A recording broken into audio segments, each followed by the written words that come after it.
we've got a massive rumor swirling around one of Xbox's most anticipated future releases, Fable. According to this fresh speculation, Fable, which was set to come out in 2025, might have been pushed back all the way to 2026. Sure, at first glance you might think, another delay? Standard procedure, right?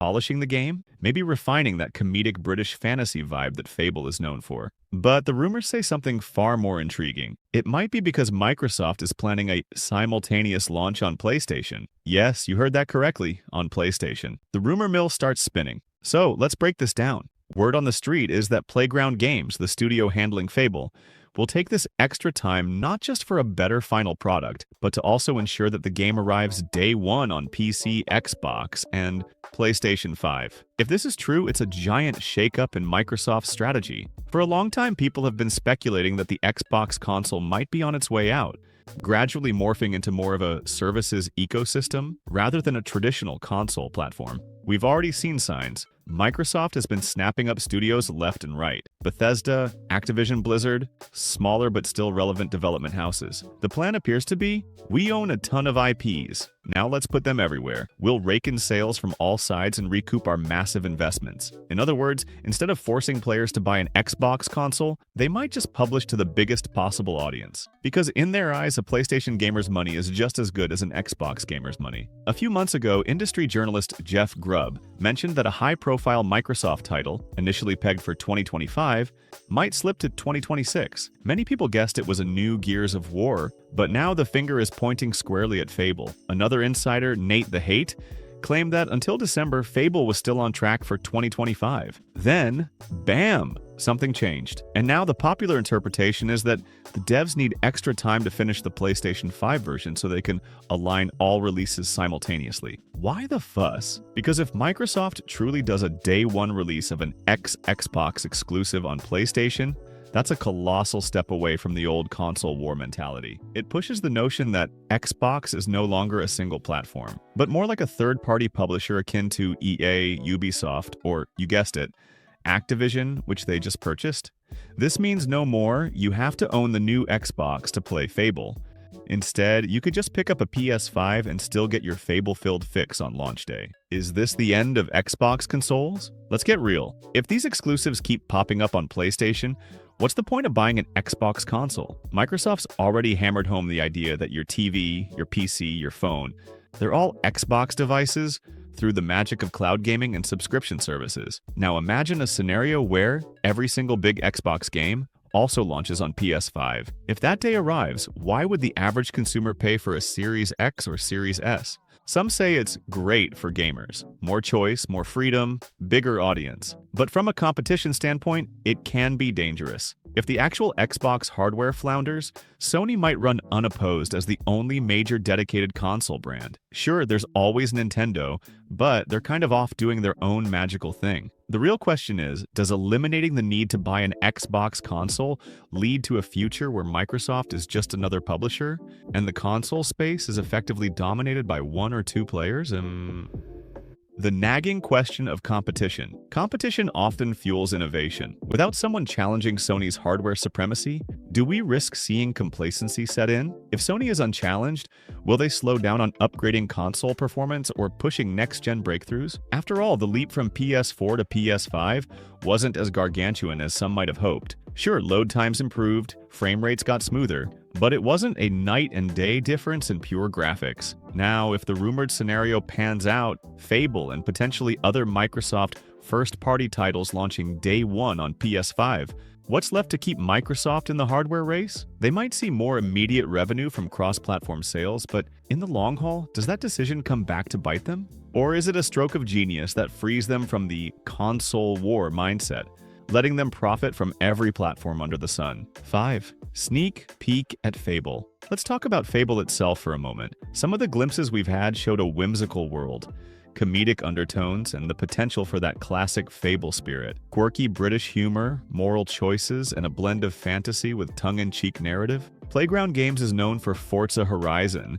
so they have a track record of polished titles. Yet there's always the question, can a studio famous for racing games effectively handle a story-driven RPG? Many fans were intrigued by what they saw. The environments looked lush, the vibe felt nostalgic yet modern. Sure, there were some quibbles about character design or certain aesthetic choices. Still, it's a game with massive potential. Now imagine if that potential is spread across 3 major platforms right from day one.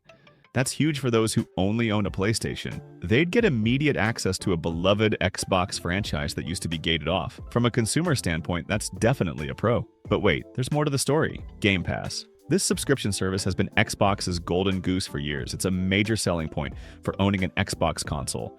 Immediate access to big new releases at launch. If Microsoft puts Fable on PS5, do they also bring Game Pass to Sony's ecosystem? Phil Spencer has hinted that he'd love to see Game Pass on other consoles.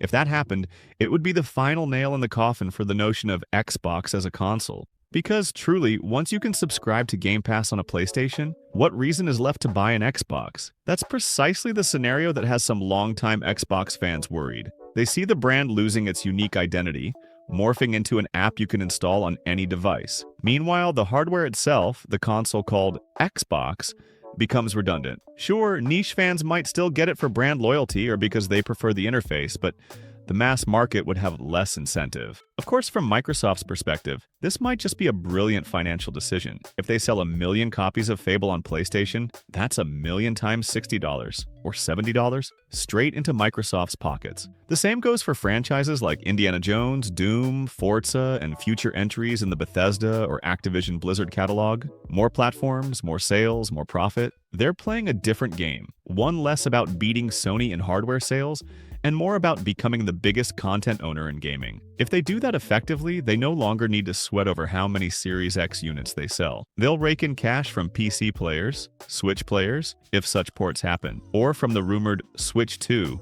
from cloud subscriptions, and from the unthinkable scenario of official ports to PlayStation on day one. What it all means for gamers. For players, it's mostly good news. If you're a PlayStation loyalist, you might finally get your hands on Fable or other former Xbox exclusives without switching to a new console. If you're an Xbox fan, you might be uneasy seeing your platform lose exclusivity, but you still have easy access to all the same games.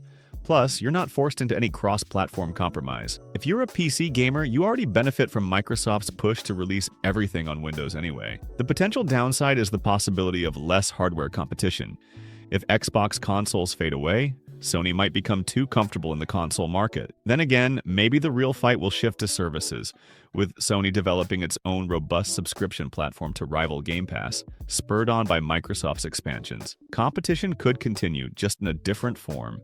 At this point, we're dealing with rumors, but it's clear that Microsoft's overall trajectory is pushing them beyond the traditional console war. While 2026 might seem like a far-off release window, these decisions are shaping the future of the entire industry. If Fable does launch simultaneously on PlayStation, you can bet it'll spark countless debates about whether we're witnessing the death of the Xbox console or the birth of a more open Microsoft ecosystem that embraces all platforms. Will the plan pay off financially? Probably yes, at least in the short term. Will it lead to a single company console monopoly in the long run? That's the fear for some. But hey, from the consumer perspective, having more options is often a win. There's no denying that playing your favorite Xbox franchises on whatever device you want can feel liberating.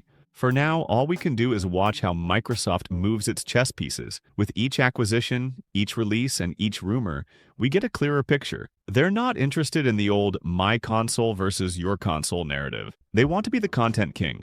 Whether you're playing on an Xbox, PlayStation, or some device we haven't even seen yet, they're happy as long as you're buying their games, subscribing to their services, and staying in their ecosystem, wherever it may reside. Do you think Microsoft is making a genius move by pushing Fable to PlayStation?